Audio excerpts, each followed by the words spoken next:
안녕하세요. 공부휴식정보원 채널 타스입니다.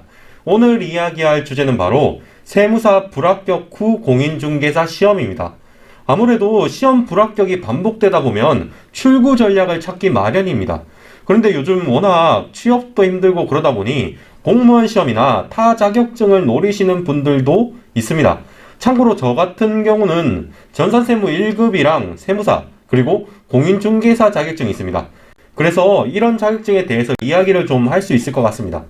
일단 세무사 시험보다 공인중개사 시험이 쉽냐고 물어볼 수 있습니다. 쉽다고 해서 나쁜 자격증이라는 의미는 아닙니다. 그리고 공인중개사 시험도 나름대로 어려워요. 하지만 세무사 시험에 비하면 상당히 쉽긴 합니다. 이건 그럴 수밖에 없는 게 공인중개사 시험은 절대평가의 객관식 시험이거든요. 그런데 합격 조건은 세무사 1차 시험이랑 똑같은데 문제는 또 대부분 말 문제입니다. 출제 경향이 이러다 보니 당연히 세무사 시험보다 공인중개사 시험이 더 쉽긴 합니다. 얼마나 쉽냐고 물어보신다면 사실 이건 사람마다 다릅니다. 그런데 저 같은 경우는 강의 듣는 시간까지 순 공부 시간으로 쳐서 계산을 해보면 세무사가 공인중개사 시험보다 10배 넘게 더 걸렸습니다. 이건 근데 제가 세무사 먼저 합격하고 공인중개사에 도전해서 그런 거고 다른 분들은 10배까지 차이 나지는 않을 거라고 생각합니다. 하지만 솔직히 제 생각에는 공인중개사 합격이 세무사 1차 합격보다 쉬웠던 것 같습니다. 객관식에서 말 문제 위주로 출제가 된다는 것은 정말 수험생 입장에서 다행인 일이거든요. 그러면 공인중개사 시험이랑 세무사 시험이 겹치는 과목이 있냐고 물어볼 수도 있습니다. 일단 2과목 또는 3과목이 겹친다고 생각하시면 됩니다. 공인중개사 1차 시험에서 부동산학 개론과 재정학은 둘 다 경제학과 연관된 과목입니다. 그러다 보니 이게 비슷한 부분이 있습니다. 개인적으로 저는 재정학에 꽤 자신이 있었는데 부동산학 개론을 공부하기 상당히 편했습니다. 점수는 90점 받았습니다. 그리고 공인중개사 2차 시험에도 세법이 나옵니다. 부동산 관련 세법인데 세무사 시험과 출제 포인트는 조금씩 다른 부분이 있지만 상당 부분 겹칩니다. 그래서 세무사 공부를 좀 하신 분이면 이 과목은 좀 편하게 하실 수 있을 겁니다. 이 2과목 외에도 겹치는 과목이 있는데 그것은 바로 민법입니다. 공인중개사 1차 시험에 민법이 출제되고 세무사 1차 시험 선택 과목 중에도 민법이 있습니다.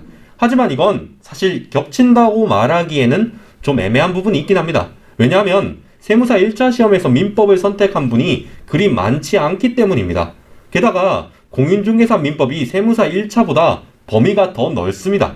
그래서 세무사 1차 시험에서 민법을 선택한 분도 공인중개사 민법에서 크게 도움이 되지는 않을 겁니다. 이런 상황을 모두 고려해보면 세무사 공부를 정말 열심히 했지만 안타깝게 합격 못한 분이라면 공인중개사 합격을 노려봄직하다고 생각합니다. 다만 이전의 공부가 결정적인 도움이 되는 것은 아닐 테고 몇몇 과목에서 좀 도움이 되는 정도라고 보시면 됩니다. 그래도 상대적으로 쉬운 시험이다 보니까 이전의 공부보다는 하실만 하다고 느끼실 겁니다. 그러면 아예 세무사를 포기하고 공인중개사를 도전하는 게 아니라 세무사 1차 시험을 도전하면서 보험 삼아서 공인중개사를 보는 것은 어떨까요? 예를 들어서 올해 세무사 1차 시험에 불합격했는데 다음해 세무사 1차 시험과 공인중개사 시험을 함께 준비하는 겁니다. 일단 공인중개사 시험 같은 경우는 2019년 기준으로 10월 26일이 시험일입니다. 시간이 얼마 남지 않았고 세무사 1차 시험도 그리 만만하지는 않습니다. 그렇다고 본다면 세무사 1차와 공인중개사 전체 시험을 함께 보는 것은 살짝 힘들 수 있다고 봅니다. 대신 세무사 1차와 공인중개사 1차 시험을 함께 공부하는 것은 보험 차원에서 아주 나쁜 선택은 아니라고 봅니다.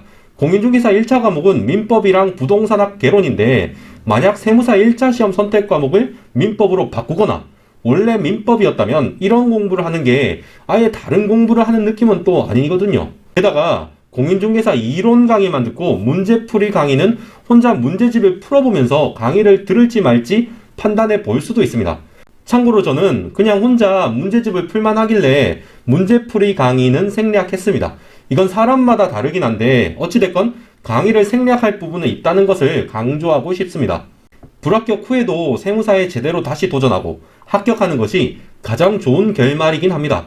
그런데 현실적으로 도저히 안 되겠고 버틸 힘이 없다면 약간 우회해서 목표를 향해 나아가는 방법도 좋을 듯 합니다.